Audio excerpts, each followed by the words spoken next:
Oh, oh, okay.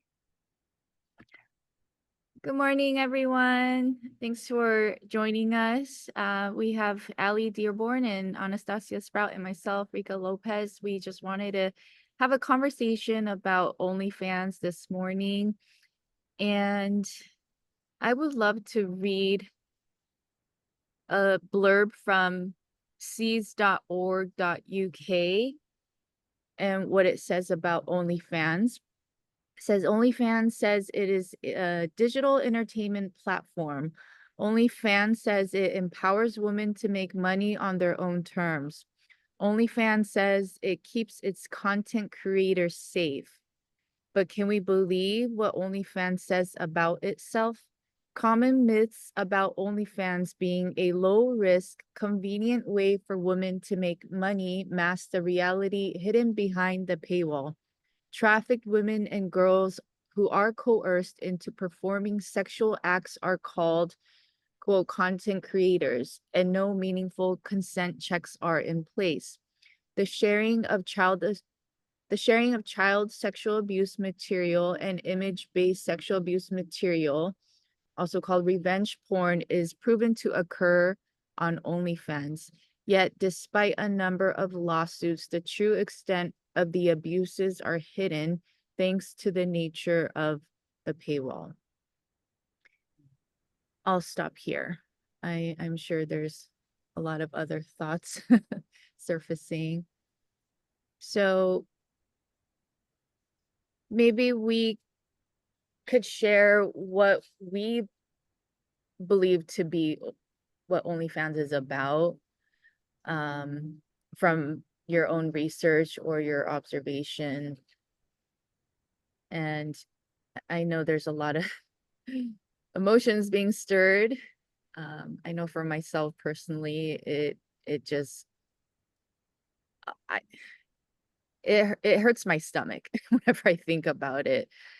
Um, Thank you for that introduction.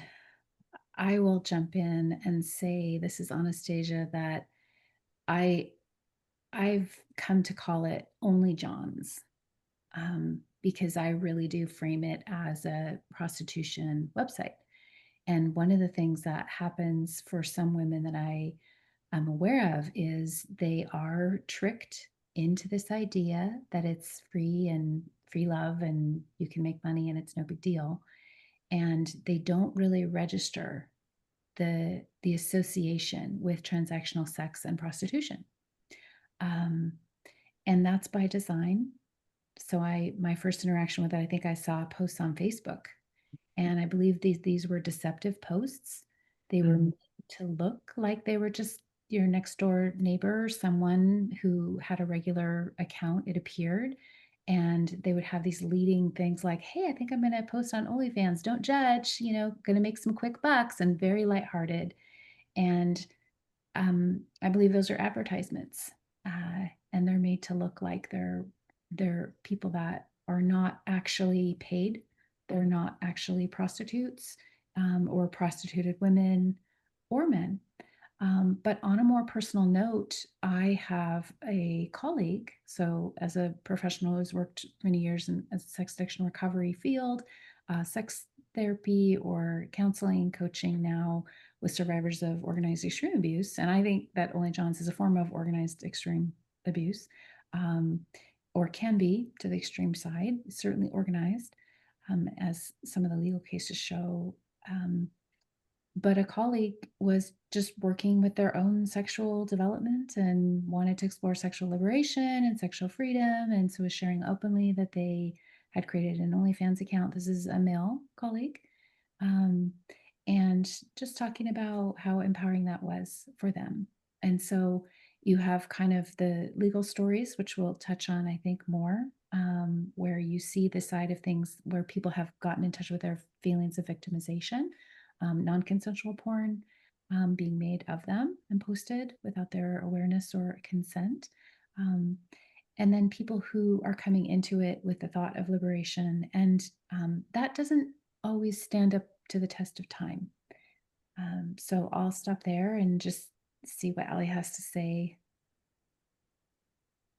Well, I think what comes up for me is, really, even as you're sharing around sort of how platforms like OnlyFans are portrayed as, uh, like a way to make money, or, that you're in control of your own content. And so in some ways it sort of takes like this model of social media where you have like your presence or your persona and people have access to your account. Um, and that you're, it's sort of like this idea that because you're behind a screen, that there's not like a real world impact. It's like, for instance, like webcamming pornography, it's like that you're not actually, having physical, body contact with, your buyer, your sex buyer, sort of in some ways like tries to sanitize and almost sort of like make it seem like it's a categorically different type of phenomenon. But what I'm thinking about, is that idea of sexual liberation gaslighting, and the question of, kind of the fantasy of what's being sold, and then the reality of what's happening inside of, the human that's engaging in these sort of acts. And I think it was back in 2007. It's like almost 20 years ago. That's insane. 2007, the American Psychological Association put out there was a task force on the sexualization of girls. And it spoke about how harmful sexual objectification is for young women specifically, and this idea about kind of, sexualization being a whole different process than what we would determine, or kind of call healthy sexuality. And, because where someone, when someone is being sexualized, the sort of definition around that is that their whole value is coming from their sexual appeal or their sexual behavior to the exclusion of other parts of themselves. And, it's sort of an idea about like becoming a sexual object as a way to gain access to financial resources, and that is like a, kind of presented as a pathway towards like, your own personal advancement, is missing psychologically what's happening to a person that is becoming a sexual object and then being viewed as a sexual object, which is a thing. An object is a thing. It's not a human. It's like, so the dehumanization element, that's you're a thing for someone else's sexual use, or someone else's sexual gratification, at the exclusion of your own. And it's presented as if your, empowerment, or you want to be a desired sexual object, but it misses the hollowness on kind of what it is that's actually happening. And from my perspective and experience, and sort of, really, kind of diving into the extent I can tolerate sort of these topics, is that the idea of women's liberation being tied to how your sex appeal is not like, I mean, this is like the oldest, I mean, like, this is not like, it's not what it's being said it is. It's like, it's a completely regressive idea that is furthering like our, disempowerment. And, it's sort of like takes away your entire humanization. And essentially it's another form of sexual enslavement that's being sold as something that you're doing because you want to, which is also like kind of plays into rape myths. It's like for, hundreds and thousands of years, like there's these ideas about rape, and that if someone doesn't say no, it must mean they want it. Or the sort of, I think there's ideas about consent, and if they consent it must mean it's okay, or that some people like to be dehumanized, or some people like to be, treated poorly, which again puts the onus of responsibility on these individual women or men, or young women or men, that are sort of groomed into this very predatory industry. And then it makes them culpable. Well, they clearly want to be doing it, otherwise they wouldn't have to, which misses the mind control elements that I think all of us have been subject to, that especially if you don't have the awareness of decades of research into the harms of sexual abuse and sexual traumatization, you might buy the story that they want to do it because it's easier to focus on that story than it is to look critically at what is going on with our culture that says we have women's liberation, but instead we have more acts of violence, rape, degradation, humiliation, and we're essentially like grooming generations of people to view women and younger women to be valued specifically for their sexual objectification, which then, who benefits, right? Like plastic surgery industry, and let's get people to do extreme body modification, and you have to keep pushing the boundaries. And what we know about the harms of pornography, and even some of the genres of pornography, and even with OnlyFans, I listened to a talk with a woman, Victoria Senes, who had been a recruiter for OnlyFans, and she very quickly left that role and left that job, and now works to try to actually educate people on what's going on behind the scenes. But they'll go after and recruit sort of girls that meet the primary kind of categories that people are looking for, which is barely legal and teen, right? So the younger someone looks, the more that person is groomed into engaging in this industry, which I think ultimately is fueling massive problems with child sexual abuse.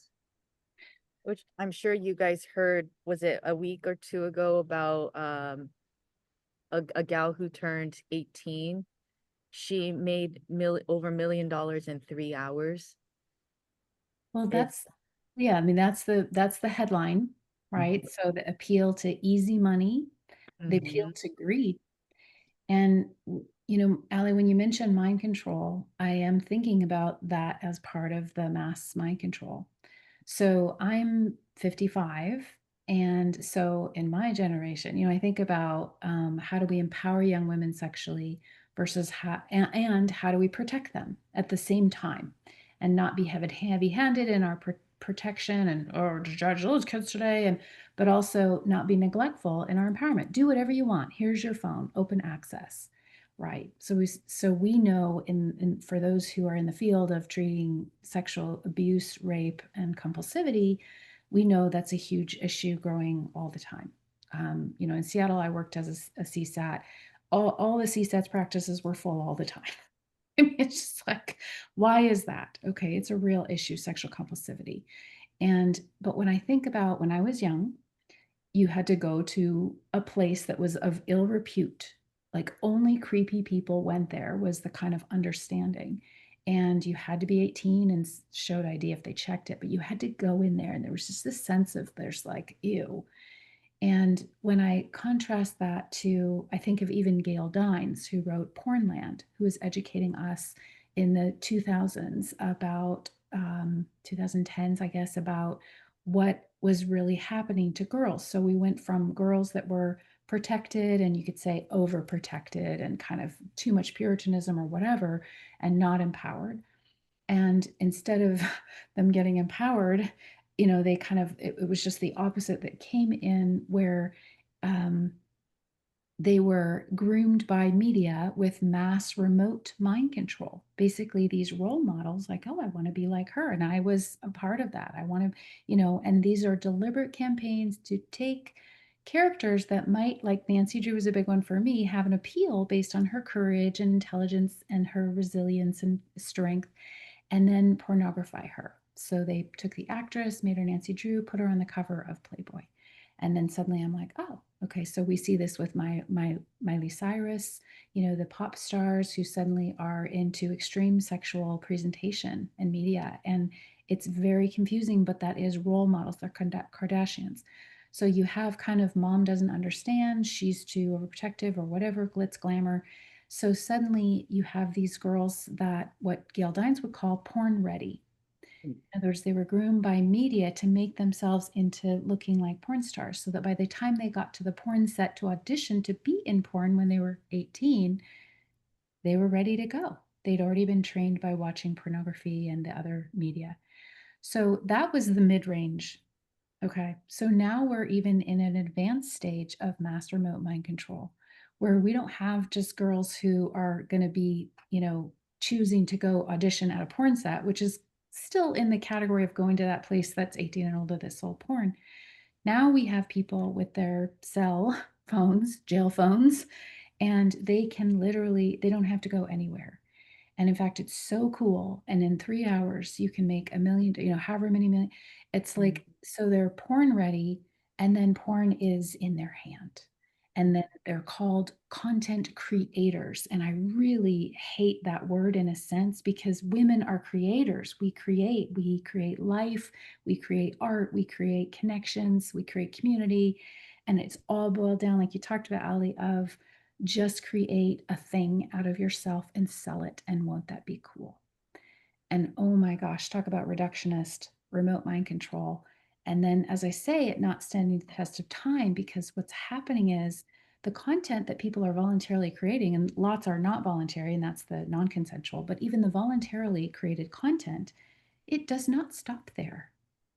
There is not just, it's not just ownership from, like a friendly business that just happens to want to empower you sexually. Good job. They own that content, and where that goes and the recourse of all of that, the doxing, the humiliation. I mean, I want to cry. I'm laughing, which is inappropriate, but it's just shocking to me how bad this is and how few people see it. So thank you for the courage, Rika, to invite us to have a conversation about this today. It's hard to look at.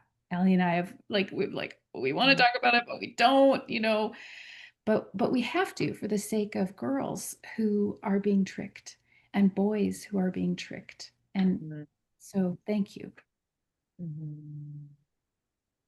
Yeah, I'm thinking too about just sexual trauma responses and how, we know that, for example, kind of one of the reactions to experience of a sexual assault or rape or some type of unwanted or unwelcome, even sexual harassment, it's like that there's different ways that the nervous system will respond and react. And I'm thinking a lot about how,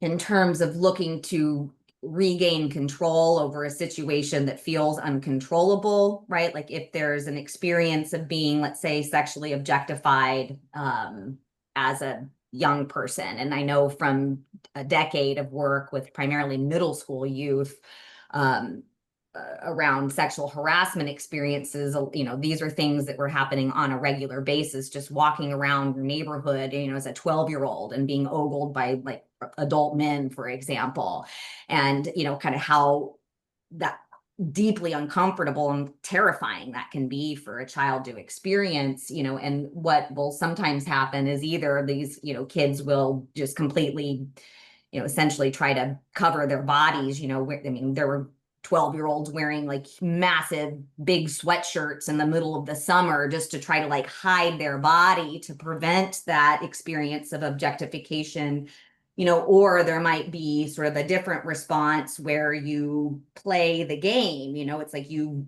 role play into being a sexualized object, kind of with the thinking that if I'm putting myself out there, then I am in control of that, experience of being objectified, and like as if that's going to somehow make it less painful, less terrifying, less scary, to be a part of it. And, so it's like kind of to fend off, like the idea being like to fend off the unwanted experience of being hypersexualized or objectified. If I make myself the sexual objectifier, or if I make myself the sexual aggressor, I am in control and gain control over the uncontrollable. But what happens, and what I think is interesting from some of the reports that this woman, Victoria Senes, had kind of shared about her experiences,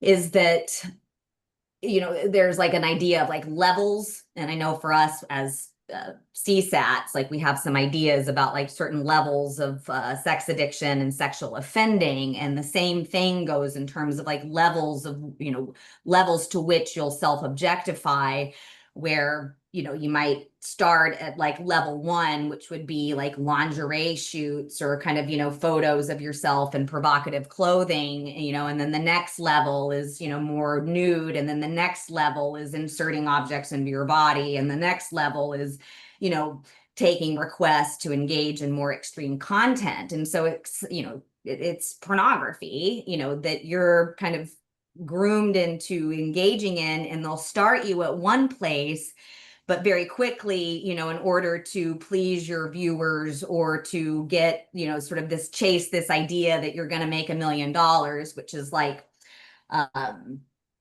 also propaganda, because very few people, I think Victoria shared that the average OnlyFans content creator, you know, self pornographer, makes like $180 a month. You know what I mean? Like you're better off doing just about any other job, because on the, you know, on the other side of that $180, it's like your option set is to try to up level your content, which gets you to do more and more extreme things in order to try to chase the idea that you're going to get rich doing this stuff. But at what cost?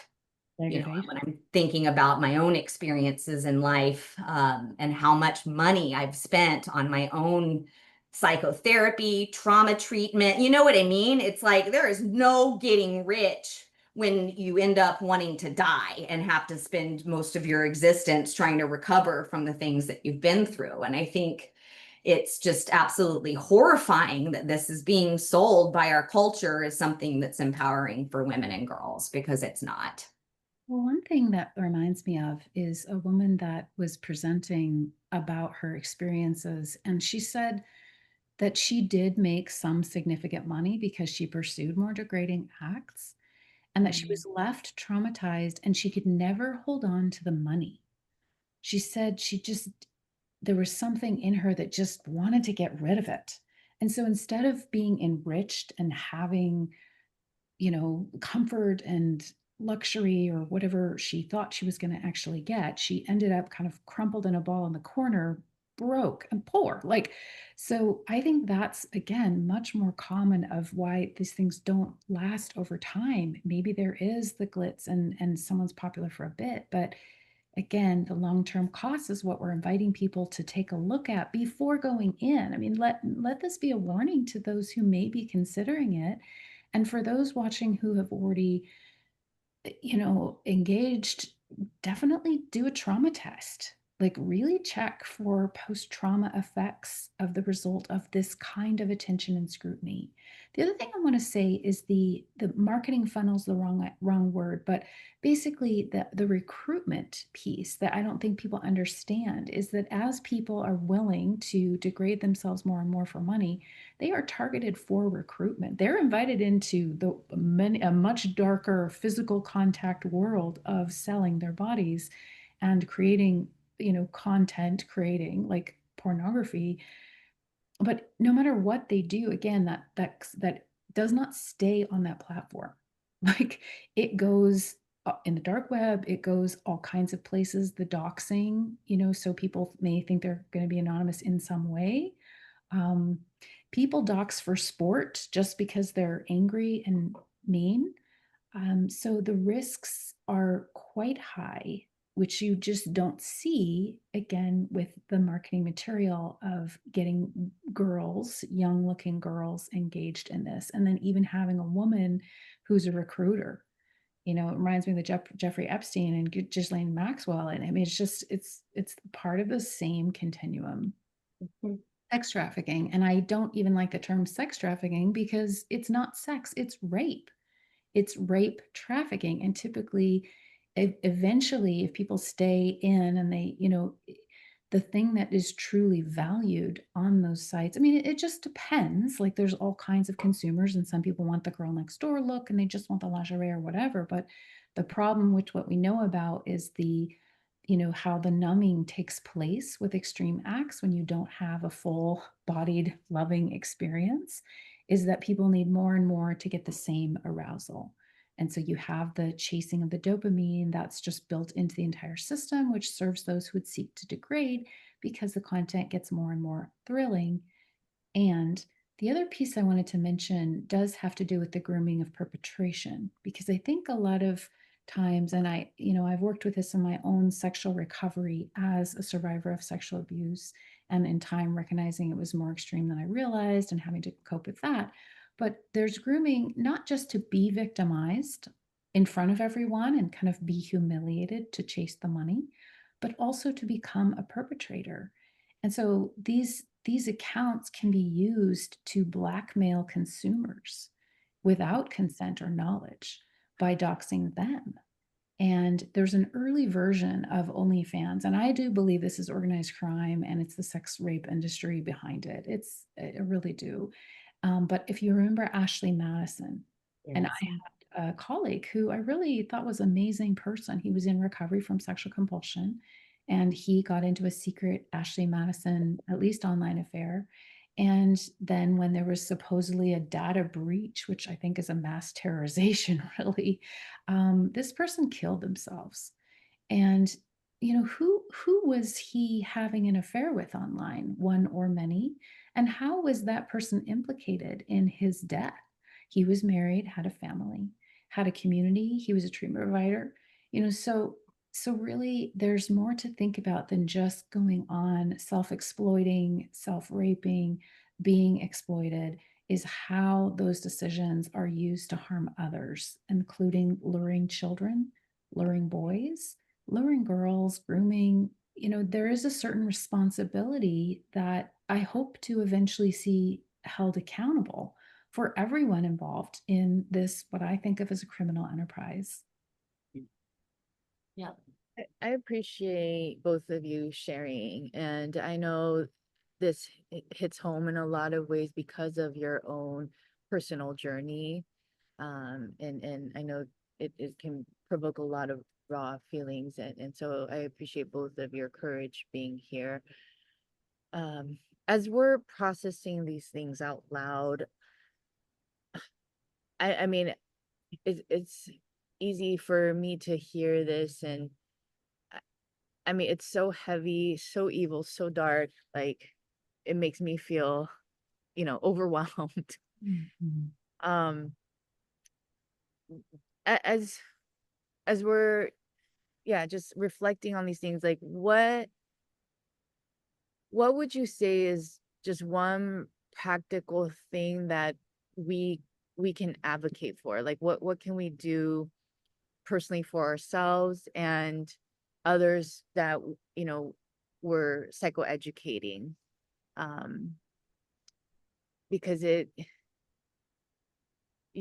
I'm just like, where do we start? Like how do we create a ripple effect of change, like even at a very small, like bite-sized level? Like I don't know if that makes sense. Sure. Yeah, absolutely. I mean, I want to say you're already doing it. Like you inspired this conversation. You're recording this for your show. We're making a video. We're putting information and emotion out there for people to consider.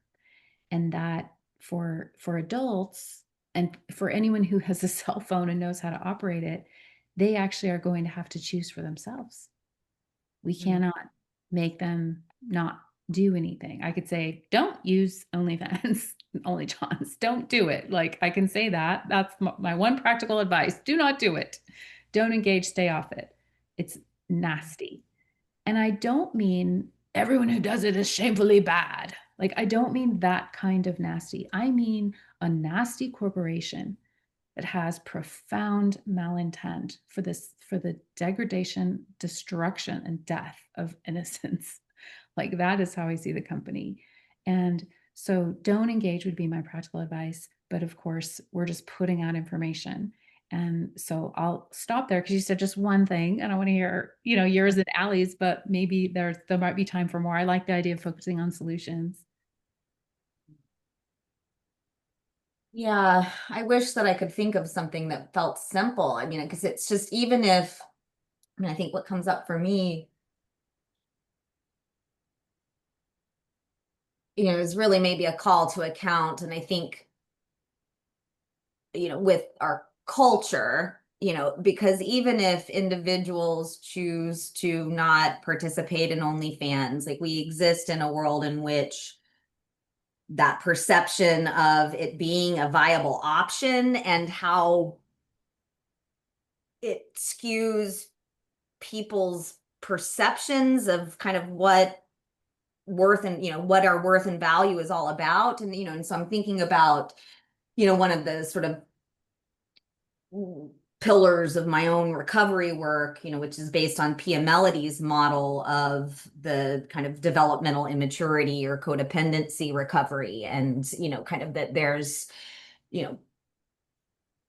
5 kind of main components to the nature of the precious child, which is like that we're valuable, we're vulnerable, we're, needy, independent, we've got, that there's boundaries that are needed, we're spontaneous and open and sort of moderate. So there's this idea of like, for me, so to not go too far into that, but like this idea of inherent worth and value being something that's so important to be sharing as a message, especially when we're working with, from my area of expertise, like women who can be, and young women who can very easily be co-opted. And myself, particularly my first, addiction issue was eating disorder, because I felt like, oh, my body was more thin, then I'll be worth more and I'll have more, of that like external validation that was missing from the inside for me. And and so it's like really kind of portraying this message of inherent worth and value, because when we think even about like getting like the nature of brainwashing or mind control, which is that you don't, like, or cult tactics, like you don't know you're in a cult until I mean, it's like you don't know that you've been brainwashed until something shifts and changes. But the amount of like shame that can come up for people when they realize after the fact that they got duped or conned or, lured into an abusive relationship and I should have known better and all of those sorts of ideas come up. I think this, the teaching around inherent worth and value, like that is like something that never changes and is part of your kind of human birthright to some extent, is really important. And that it's not about how much money you make that equates your worth. It's not how your body looks that equates your worth. It's not how few lines you have on your face that equates your worth. I mean, in all the ways that we're sort of manipulated into thinking that I'll be more worthwhile or other people will perceive me as having more worth or value if I match up with these sort of cultural conditions that, are really taking us in a direction that's like anti-human, is something that's important.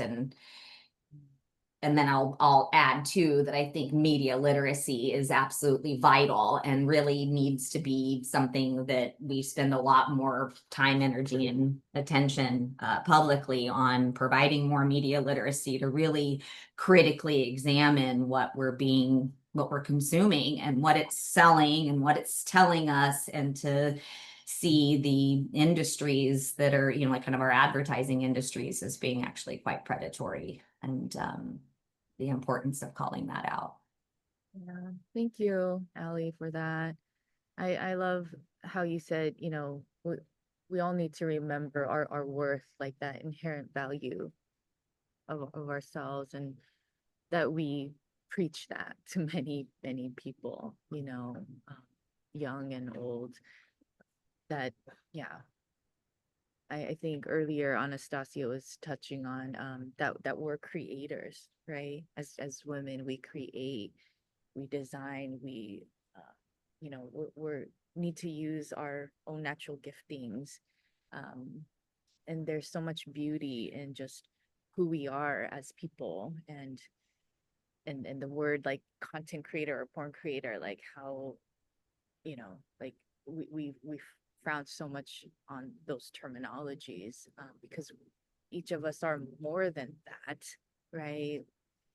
um so it just goes back to, yeah, like really, that we need to cultivate this idea that we're beautiful, like just as human beings, um and I mean, I just feel also empowered to share because of my own faith that God created us in our own image, I mean, in his image. God created us in his image, and that we each have a purpose, we each have a gift and talent and a calling, that's higher than ourselves. And how are we using that, for the greater good?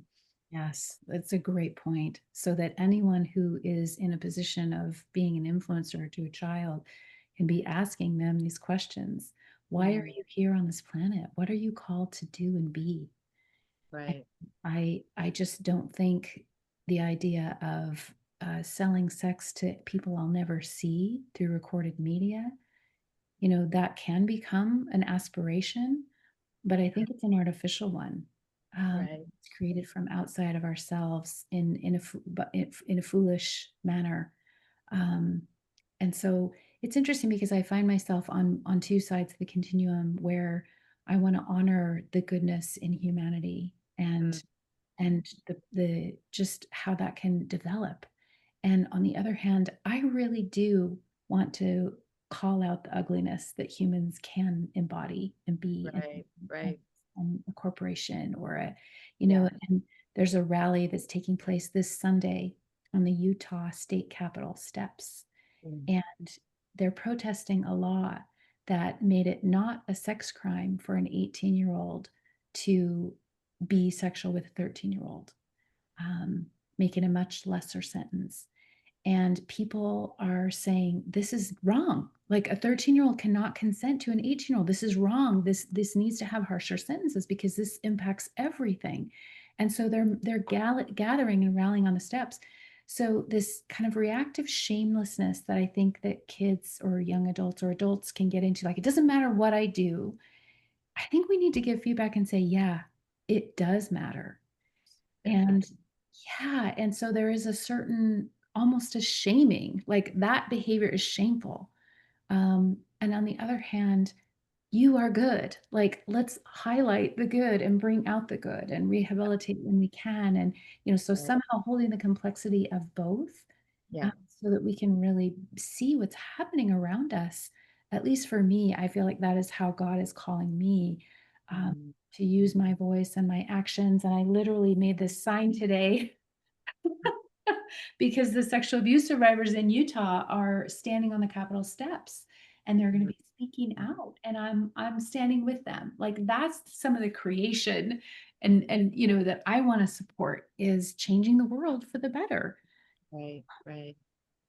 Thank I you, love Lynn. that you bring that up because there is sort of this idea, it's like if we think about like shame, it's like it's not one size fits all, right? Like there's actually quite healthy shame, like shame that means that you violated your own value system or caused harm, and that's an appropriate thing to have shame about, and that's actually acts as like our guide and our conscience, like that inner voice that's like that indicator, versus like toxic shame, which is, maybe those introjects from others or sort of ways that we might fuel further You're unhealthy behavior. And so I just love that you kind of name that because there are some things that are shameful, and making it legal for any legislator that's involved, or I think about like the tech companies, and there's a lot of work that's being done to try to change some of the ways that tech companies specifically have been able to hide their crimes or not be culpable for their crimes, including child sexual abuse, because exposing a child to sexual content in most states is considered a reportable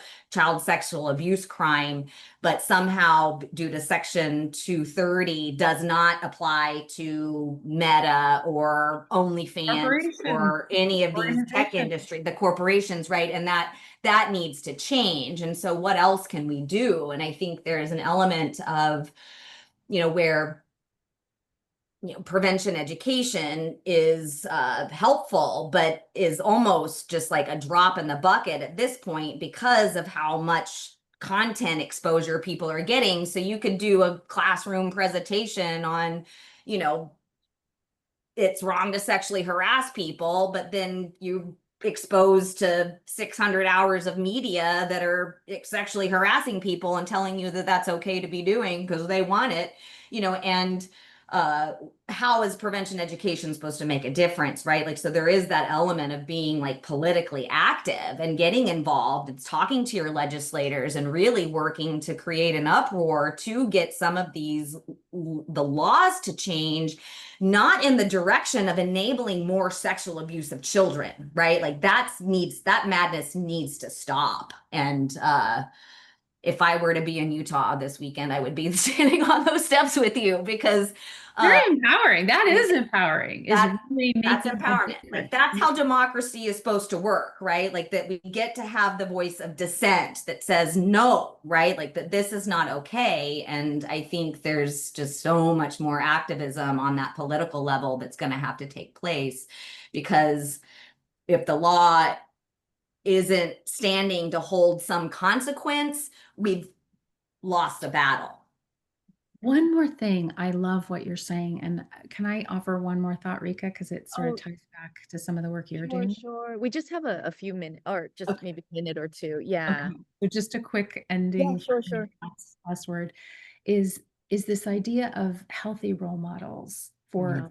for sexual thriving, Yeah. because that, again, covering all the bases, if you will. Sex in and of itself is a beautiful, creative, unifying, intimate force in the world and embodied and in relationships. And so, loving role models as opposed to either all or nothing, like yuck or nothing. You know what I mean? It's like, what about true goodness and pleasure and joy and creative relational sexual sharing, all of that. And Yep. we do need to engage those conversations with I mean, starting very early in terms of when the client the not the well client as a counselor, but when the child is ready for information, that there's a certain tone that is set around joy. And we do. So yeah, I love the work that you're doing with your church communities and with women and girls. I mean, it just is amazing when I hear about it, and I so support that 100%. I feel like that just needs to grow and grow and grow, and we have to have the courage to talk about sex in a positive and informative way. Thank you, Anastasia.